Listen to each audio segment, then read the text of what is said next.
गटनेत्याच्या बैठकीमध्ये चर्चा करू. आपण संसदीय कामकाज मंत्री असे त्याच्यावर चर्चा करून ठरवूया ना. परंतु 289च्या द्वारे मी रुलिंग दिले, शासनाने निवेदन करावे.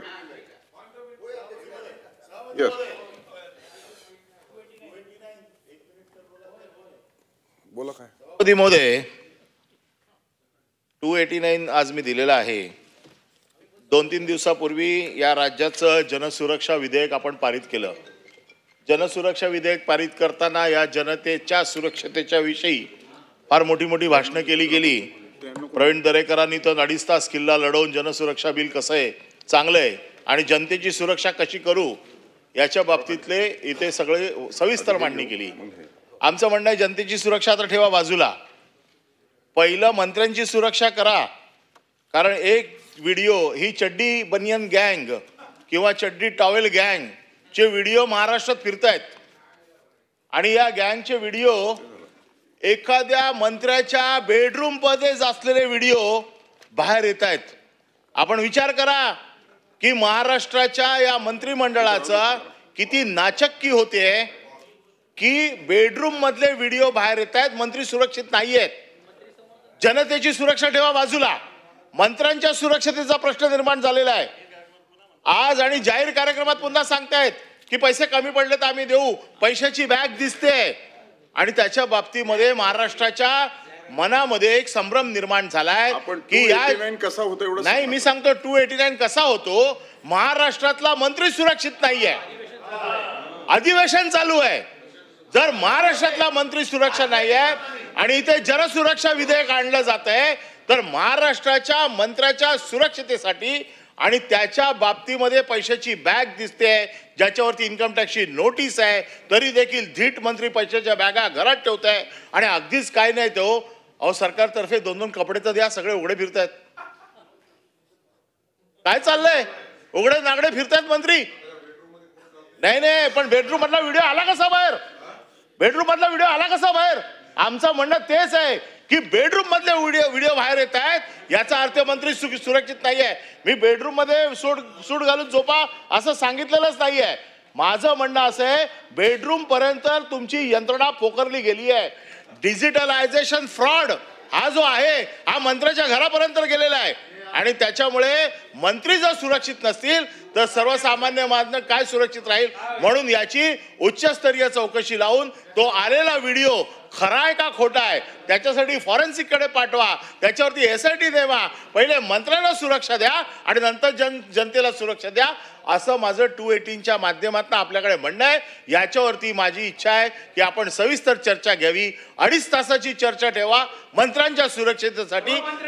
त्याचं कारण असं आहे मंत्री जर सुरक्षित नसतील तर सर्वसामान्य जनता काय सुरक्षित राहणार. आणि म्हणून मंत्र्यांच्या सुरक्षेसाठी आपण कुठल्या नियमाखाली हा विषय घेणार आहे याचं रुलिंग आपण द्यावं.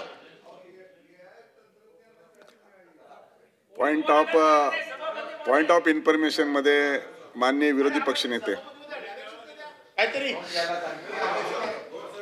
सभापती महोदय. एक मिनिट. विरोधी पक्षनेते सभापती महोदय शंभूराज देसाई मान्य बोलतात. सभापती याला जोडूनच आहे तुमचं, याला जोडूनच आहे.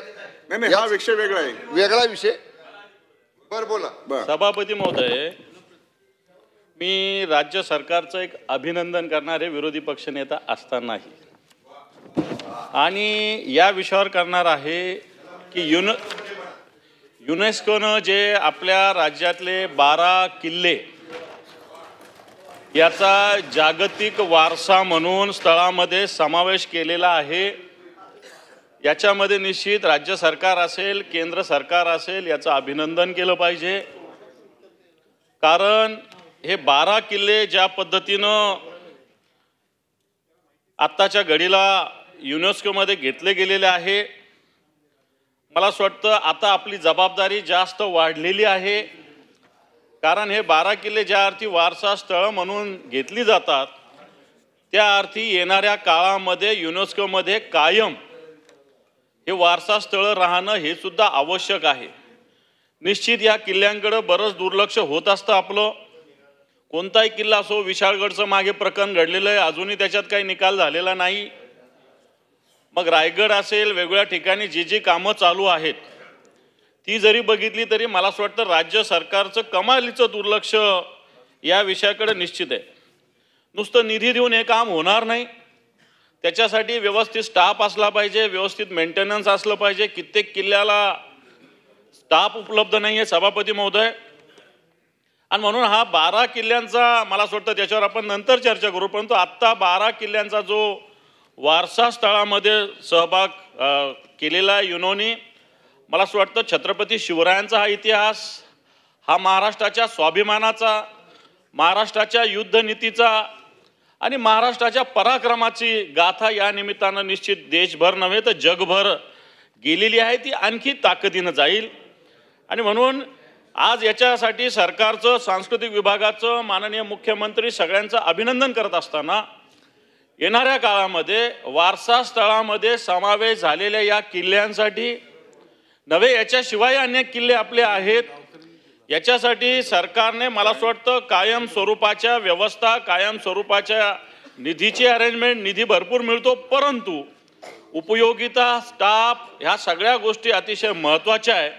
आणि म्हणून सरकारचं अभिनंदन करत असताना येणाऱ्या काळामध्ये या किल्ल्यांच्या माध्यमातून आणखी कशा अर्थानं आपला महाराष्ट्राचा स्वाभिमान, पराक्रम हा जगामध्ये गाजेल, याच्यासाठी मला वाटतं प्रयत्न करण्याची आवश्यकता आहे. आणि त्याच्यासाठी कायमस्वरूपी सरकारने योजना करण्याची गरज असं मला वाटतं. मी पुन्हा एकदा समस्त सगळ्या सभागृहाचं, सरकारचं मनपूर्वक अभिनंदन करतो की या 12 किल्ल्यांचा युनेस्कोने सहवास केलेला आहे. धन्यवाद सभापती महोदय. मी विरोधी पक्षनेत्यांचं आभार व्यक्त करतो की हाच मोठेपणा, ही परंपरा आपल्या सभागृहाची आहे. या निमित्तानं केंद्रीय पंतप्रधान सन्माननीय नरेंद्र मोदी साहेब असतील, देवेंद्रजी असतील आणि दोन्ही उपमुख्यमंत्री यांचाही मोठा रोल आहे. माझी आपल्याला विनंती एवढीच आहे की हा आपला महाराष्ट्राच्या स्वाभिमानाचा, अभिमानाचा, आनंदाचा विषय आहे. तर मंत्री या ठिकाणी आहेत, शंभूराजे, आपण या विषयाचा सगळ्यांना आनंद झाला आहे, केवळ सत्ताधारी नाही. आशिषजी आलेत तर माझी या निमित्तानं विनंती आहे, आशिषजी निवेदन करतीलच, परंतु आपण जसं सांगितलं तसे अनेक प्रश्न आहेत गडकिल्ल्यांवरचे, अनेक त्यांना निधीच्या तरतुदी आहेत. याचं आता युनेस्कोने केलं आहे, पण ते